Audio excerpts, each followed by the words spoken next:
hidayahnya sehingga kita pada malam hari ini bisa berkumpul, bermajelis, bersilaturahmi seperti mana biasanya setiap malam Rabu kita mengadakan majelis pembacaan kitab Hidayatus Shaliqin.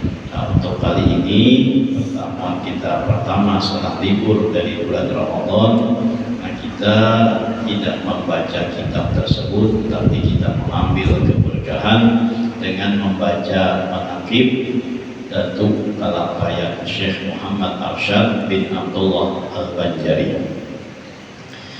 Bismillahirrahmanirrahim. Alhamdulillah Rabbil Alamin. Wassalatu wassalamu ala Sayyidina Muhammadin wa ala alihi wa sahbihi ajma'in.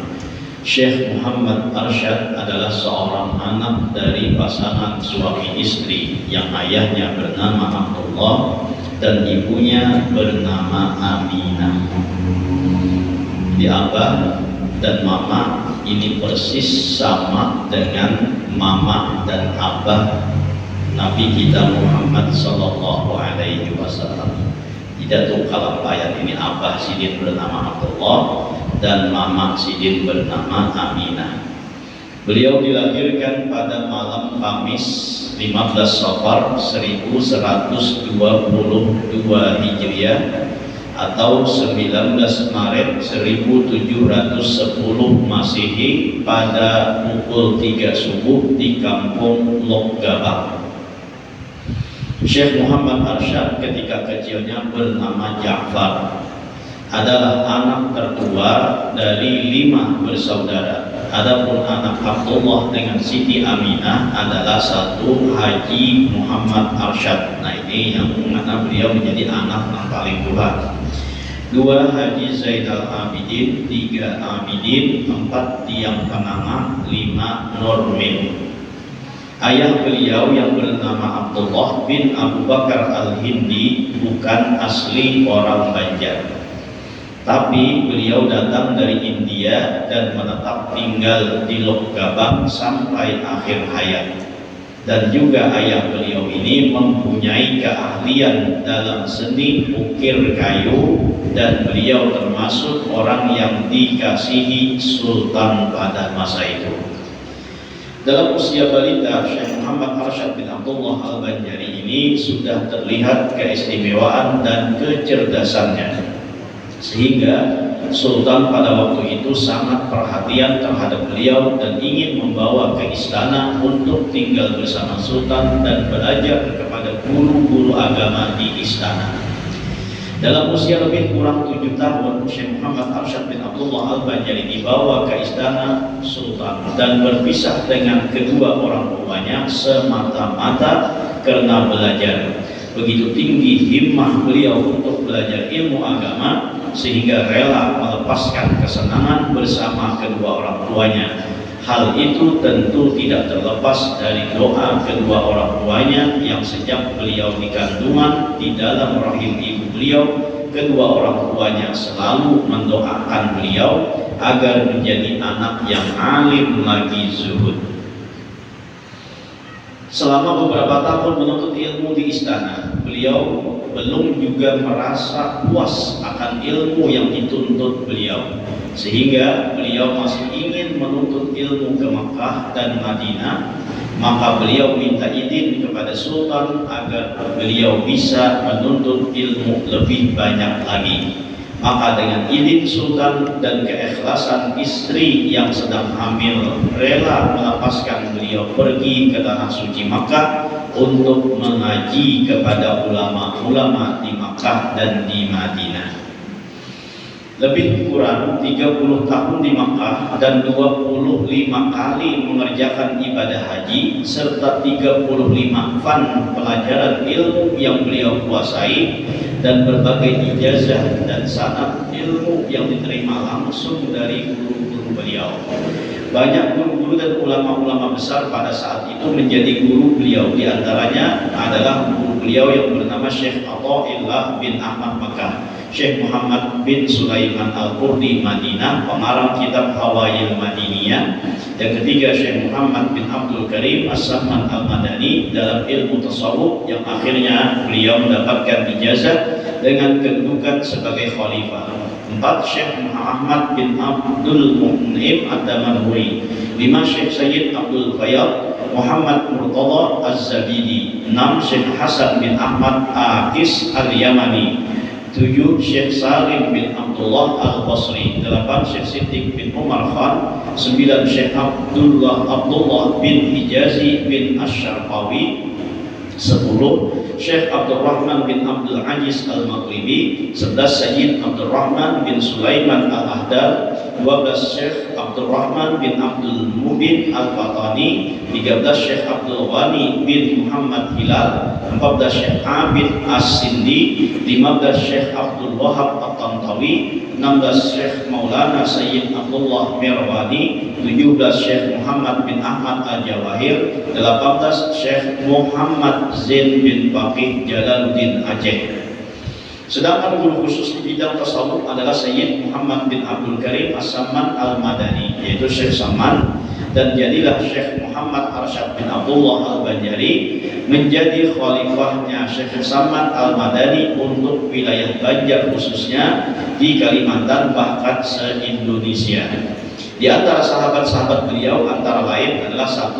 Syekh Abdul Samad bin Abdul Rahman Palembang, yaitu pengarang kitab Syiarus Salikin dan Hidayatus Salikin. Nah, kitab yang kita baca ini adalah salah satu daripada karya Syekh Abdul Samad Al-Palembangi, kawan seuntung dengan Syekh Muhammad Arsyad Al-Banjari. 2. Syekh Abdul Wahab Bugis. 3. Syekh Abdul Rahman Masri dari Betawi dan lainnya.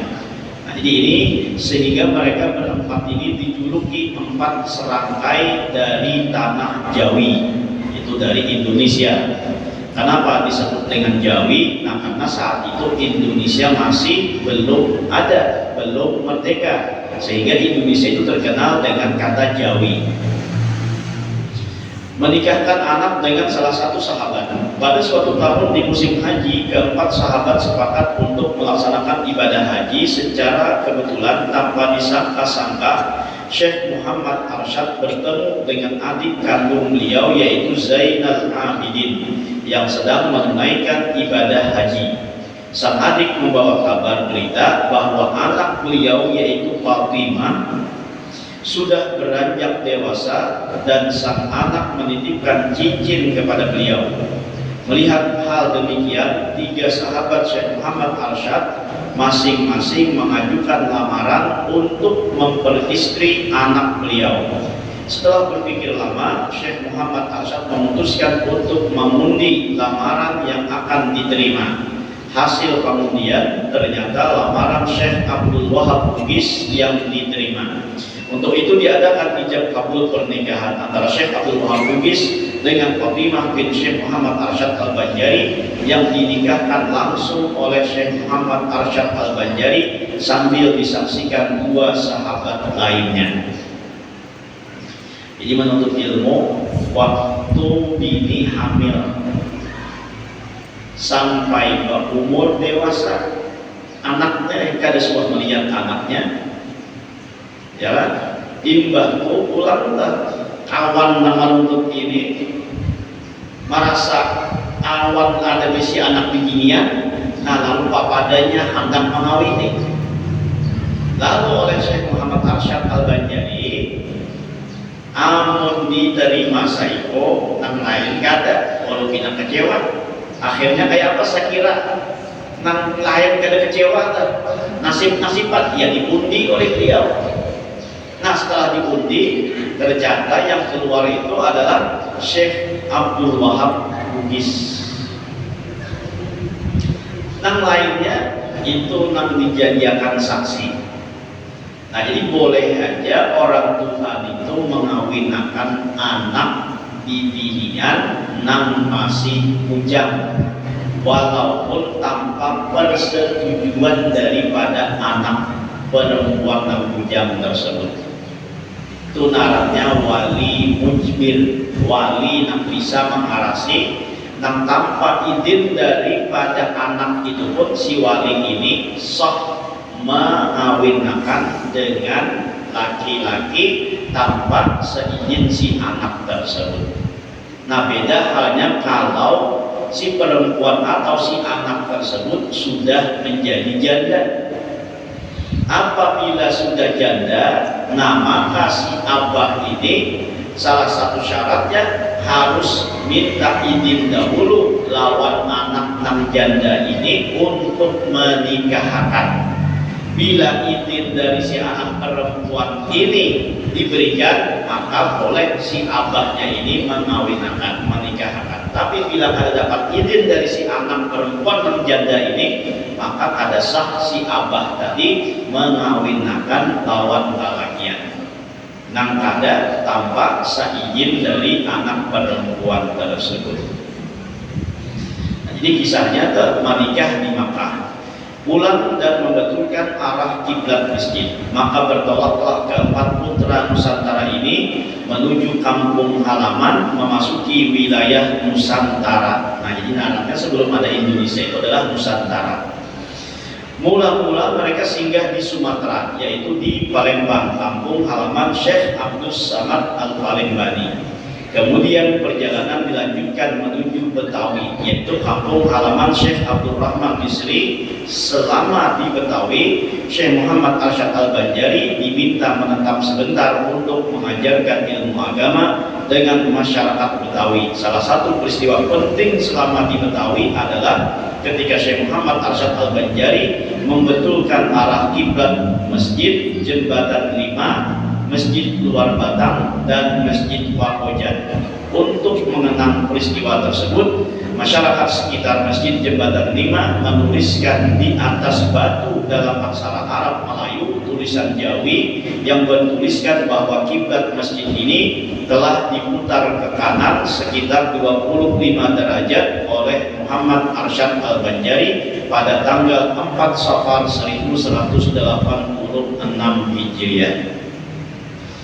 Pada bulan Ramadan 1186 Hijriah atau 1773 Miladiyah, beliau sudah ada di tanah Banjar dan langsung melaksanakan kegiatan belajar dan mengajar untuk membina umat, khususnya cucu, dalam menampakkan ajaran Ahlus Sunnah wal Jamaah, khususnya untuk para cucu dan keluarga beliau yang untuk menampakkan ajaran Ahlus Sunnah wal Jamaah.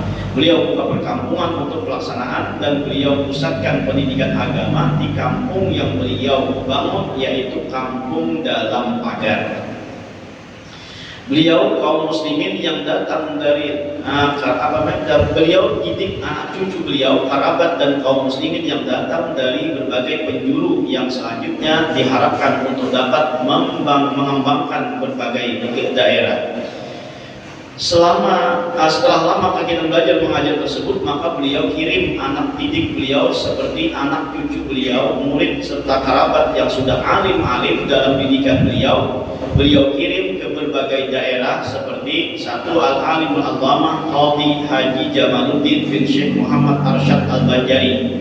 Nah, ini beliau kirim ke negara dan mendapatkan zuriat yang alim-alim di sana. Dua, Al-Alim Al-Allamah Mufti Jamaluddin bin Syekh Muhammad Arsyad Al-Banjari. Setelah kawin di Martapura, beliau kirim ke Marabahan dan kawin di Marabahan melahirkan Al-Alimul Fadil Haji Abdul Samad Bakumpai. Kemudian dikirim lagi ke Nagara dan kawin di Nagara melahirkan Alimul Fadil Haji Muhammad Tusin. Yang selanjutnya Alimul Fadil Haji Muhammad Tusin dikirim ke Pontianak melahirkan Haji Muhammad Yusuf, dan Haji Muhammad Yusuf inilah yang membangun pondok pesantren di Pontianak.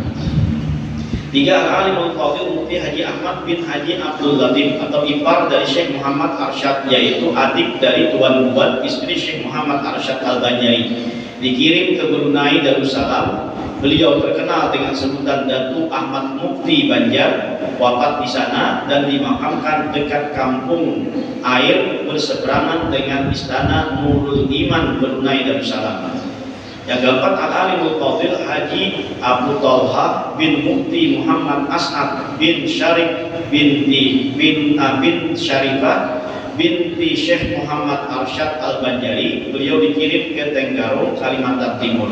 Yang kelima, Alimul Fadil Haji Abu Hamid bin Mufti Muhammad As'ad bin Syarifah bin Syekh Muhammad Arsyad Al-Banjari. Beliau dikirim ke Pontianak, namun ketika hendak pulang ke Banjar, perahu beliau terdampar di ujung Pandaran Sampit, dan beliau sakit di sana sampai wafat dan dimakamkan di ujung Pandaran Sampit.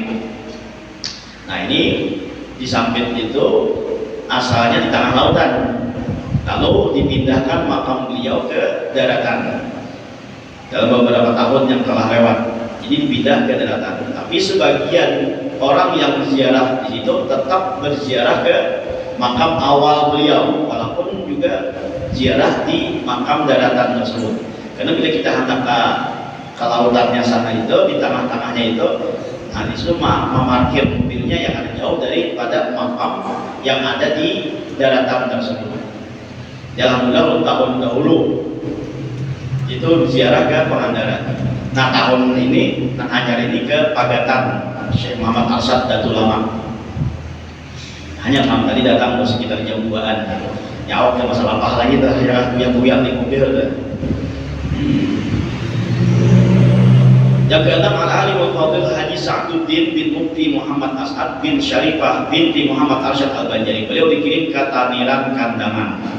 Yang ketujuh, al-alim al-fadil Mufti Haji Muhammad Arsyad bin Mufti Muhammad As'ad bin Syarifah binti Syekh Muhammad Arsyad Al-Banjari. Beliau terkenal dengan nama Mufti Lama. Nah, ini menetap di Martapura sebagai mufti ketika beliau berkunjung ke Pagatan untuk silaturahmi serta berdakwah, lalu mendapat sakit dan beliau diwafat dan dimakamkan di Pagatan tersebut.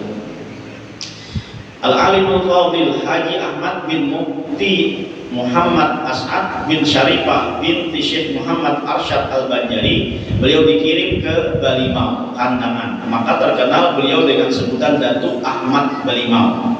Nah, jadi ini anak-anak ataupun keluarga beliau yang sudah alim-alim. Nah, ini dikirim ke berbagai daerah. Ya, ada ke Tenggarong, ada Nangka, Balimau, Taniran, lalu tadi ada di Pagatan makamnya. Nah, jadi alhamdulillah yang belum ziarah ini mungkin hanya ke Pontianak saja lagi. Ada pun yang lain-lainnya. Nah, itu alhamdulillah sudah pernah ziarah ke sana. Yang di Pontianak lagi belum. Nah, mudah-mudahan ada umur kena kawal ziarah sana pulang. Di setiap tahun kan guru-guru itu bila libur, nah lalu mengisi libur tersebut, nah dibawa ke ziarahan. Ke semua anak cucu dan kerabat Syekh Muhammad Arsyad Al-Banjari yang dikirim tersebut semuanya mendapat dzurriyyat yang alim-alim di tempat dan masanya. Para sultan di Martapura banyak juga yang menjadi murid beliau, di antaranya Sultan Tahmidullah II bin Sultan Tamjidullah I, cucu Sultan Tahlilullah. Jadi ada Sultan Tahlilullah, kemudian anaknya Tamjidullah, nah kemudian anak lagi namanya Tahmidullah.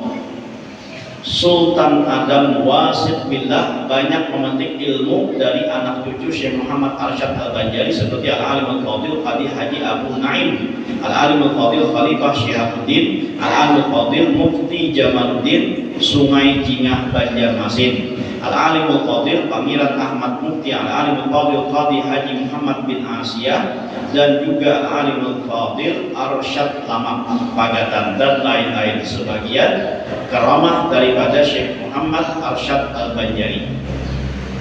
Sewaktu beliau sedang mengikuti pengajian di Makkah, setelah istirahat beliau bercerita tentang buah-buahan di negeri Banjar, di antaranya buah durian yang sangat disukai oleh orang Banjar. Maka timbul keinginan orang yang mendengar untuk mencicipi buah tersebut. Karena pada waktu itu belum musimnya di Banjar, tiba-tiba Syekh Muhammad Arsyad Al-Banjari mengulurkan tangan beliau ke belakang, dan ternyata ada sebiji durian yang masak di tangan beliau dan harum baunya. Lalu diberikanlah buah tersebut kepada guru beliau dan sahabat-sahabat yang hadir pada ketika itu. Itu diantara karamat beliau. Dua, sewaktu beliau pulang dari Makkah, hendak pulang ke tanah Banjar, beliau singgah dulu ke Betawi, Jakarta. Beliau sempat membetulkan arah kiblat Masjid Jembatan 5 dan dengan cara mengacungkan tangan beliau ke arah orang yang di depan beliau, yaitu jamaah yang ada ketika itu melihat Ka'bah di celah-celah lengan baju jubah beliau. Maka dirubahlah arah kiblat yang baru. Masjid yang beliau betulkan arah kiblatnya adalah Masjid Jembatan 5, Masjid Luar Batang, dan Masjid Pakojan. 3. Sewaktu beliau membuat irigasi, maka beliau goreskan tongkat beliau ke tanah yang kemudian goresan tersebut menjadi anak sungai yang dapat mengalirkan air yang selalu tergenang ke daerah lahar yang kering. Dan dikenallah sungai itu dengan nama Sungai Tuan Martapura. Jadi Sungai Tuan Martapura itu adalah salah satu karamat daripada Syekh Muhammad Arsyad Al-Banjari. Keempat, ketika beliau hendak ke Banjarmasin untuk berdakwah, terutama kepada ipar-ipar beliau, itu saudara kandung Tuan Guat, istri beliau. Nah, jadi istri Guat ini adalah dari bangsa Cina. Nah, itu bangsa Cina, apa namanya, dari suku Cina. Suku ke bangsa lah. Kalau tidak kan suku Banjar lah. Nah, jadi dari bangsa Cina. Di ipar-ipar beliau itu kan masih banyak penganut agama yang bukan Islam. Nah, maka ipar-ipar beliau melihat beliau terbang datang dari Martapura ke Banjarmasin, sehingga takjublah mereka dan banyak yang masuk Islam kepada beliau. Dakwah beliau ini bukan saja di Martapura, melainkan ke seluruh penjuru Kalimantan. Di samping beliau berdakwah, beliau juga mengarang beberapa kitab, antara lain yaitu kitab Sabilal Muhtadin. Nah, ini kitab fikih, dan kitab yang aslinya ini masih disimpan oleh keturunan beliau. Saat ini yang memegang kitab tersebut adalah Gurbawai. Jadi biar Masjid Tuhfatur Raghibin. Nah, di seberang masjidnya ini, di sini rumah daripada Gurbawai tersebut. Nah, itu yang memegang manuskrip daripada kitab-kitab Sabilal Muhtadin dan kitab yang lainnya. Di umurnya sudah tua, kita pun hanya disuruh melihat saja. Untuk membalik-balik, nah itu ada dibariakan sini. Kenapa? Karena takutan Pulupina, karena sudah kelawasan, Pulupina rabit jadinya. Nah, jadi kada dibariakan untuk untuk membolak-balik. Hanya dipersilahkan untuk melihat kitab secara aslinya yang ditulis tangan oleh beliau. Jadi itu di mana? Di rumah guru, di rumah Bawai, seorang daripada Masjid Tuhfatur Raghibin. Alhamdulillah Allah juga pernah bailan ke sana dan lihat kitab tersebut. Nah, kalau di samping masjidnya itu peninggalan beliau dari ranjangnya, dari apalagi itu namanya ceraminnya. Nah, itu ada di samping daripada Masjid Tuhfatur Raghibin. Dan rumahnya tuh masih rumah adat Bahari, rumah Banjar. Nah, di situ masih ada ranjang beliau dan masih ada caramin Syekh Muhammad Arsyad Al-Banjari tersebut. Nah, kalau kesananya lagi apa hilirnya?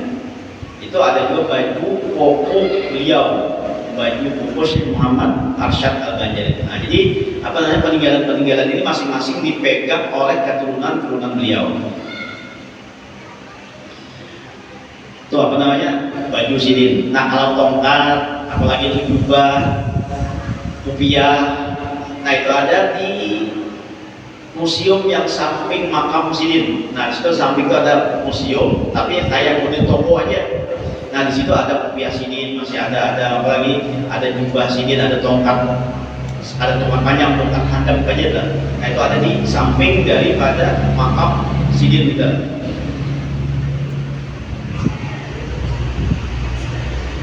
Jadi yang pertama Sabilal Muhtadin, yang kedua Risalah Usuluddin, itu kitab tauhid. 3 Tuhfatur Raghibin, nah kitab tauhid 2. Ini yang dijadikan nama dari masjid yang ada di dalam pagar tersebut, yaitu Masjid Tuhfatur Raghibin, diambil dari nama kitab. Nah, sedangkan Sabilal Muhtadin, nah, yang ada di Banjarmasin, masjid itu, nah itu juga diambil dari mana? Dari nama kitab beliau ini.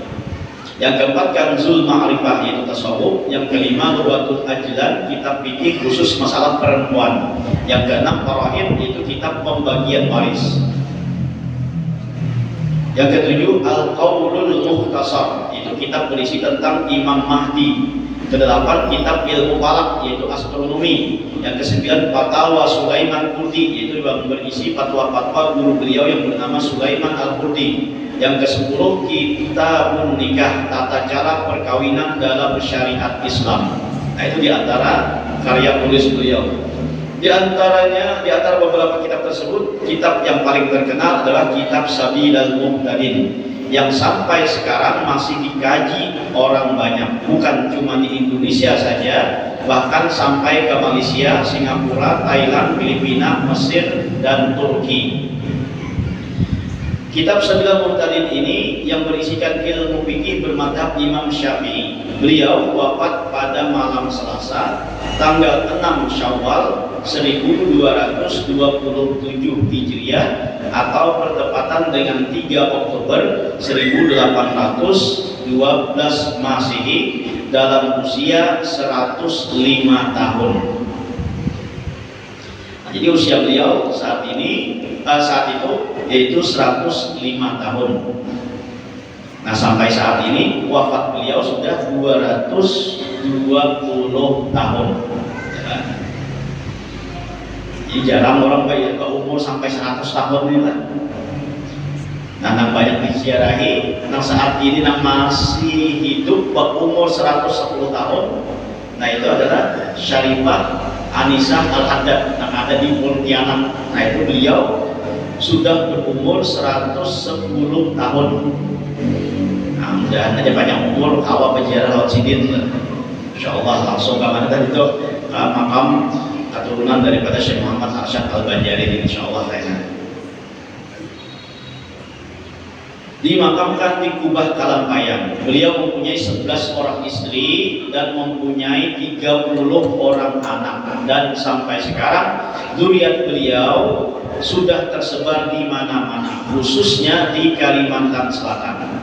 Istri-istri beliau antara lain 1 Tuan Bajun, 2 Tuan Widur, 3 Tuan Limpur, 4 Tuan Kuat atau Kuat Niu dari negeri Cina, 5 Tuan Ratu Aminah, 6 Tuan Gandar Manik, 7 Tuan Malung, 8 Tuan Turia, 9 Tuan Dayi, 10 Tuan Markida, 11 Tuan Liu. Nah, Syekh Muhammad Arsyad bin Abdullah Al-Banjari saat di Mekah pernah mengislamkan dari golongan jin yang bernama Malkan, atau yang disebut dengan Datu Bedok, yang mana Datu Bedok ini selalu bersama beliau di Mekah. Sampai-sampai beliau mau pulang ke Tanah Banjar, Datu Bedok ini juga ikut beliau ke Tanah Banjar.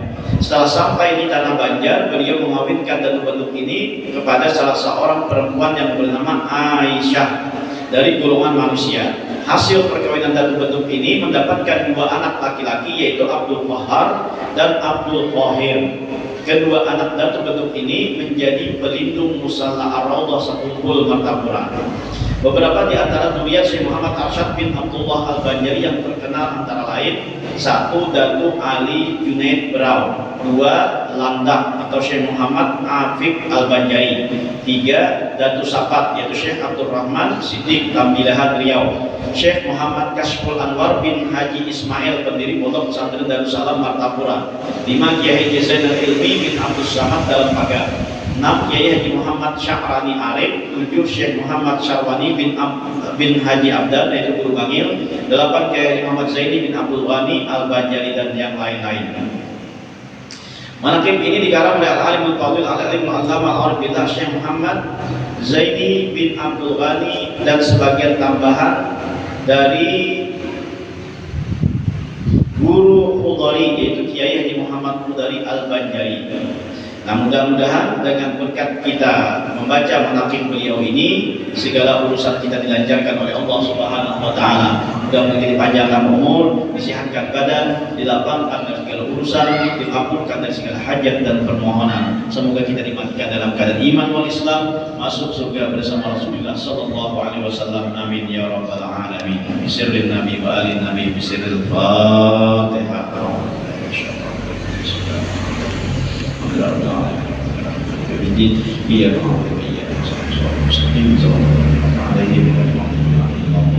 Bismillahirrahmanirrahim. Wallahu ahad. Allahu samad, lam yalid wa lam yulad wa lam yakul lahu kufuwan ahad. Bismillahirrahmanirrahim.